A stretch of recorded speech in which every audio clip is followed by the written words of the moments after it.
The Brainstorm question type is a unique, multi-step tool encouraging participant collaboration. Select it from the advanced interactive slides and add it to your Diggle. Once you add it, you'll notice that it automatically generates 2 slides. At the top of the preview, you'll see a special timeline that provides a clear overview of the entire brainstorming process. Let's start at the initial stage of the brainstorm process, where participants generate ideas.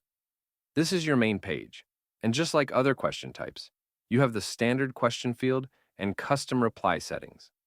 But here's where it gets interesting. You can customize your brainstorming session by adding more steps using these toggles.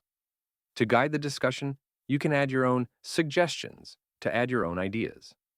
This allows participants to see and vote on your suggestions, which is great for shaping the conversation or introducing concepts from previous brainstorms. After generating ideas, the next step is to have participants select their favorites. This slide is handy in larger groups, as it helps to narrow down the input for the collective vote. You can adjust the number of ideas each participant can send to the vote, making it easy to manage the flow of ideas.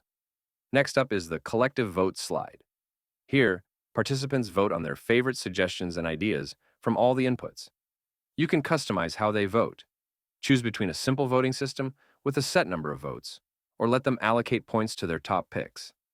This feature allows participants not only to choose their favorites, but also to prioritize ideas by assigning different scores. Finally, we have the elaborate slide. This is where participants can dive deeper and share their thoughts on the top voted ideas from the collective vote.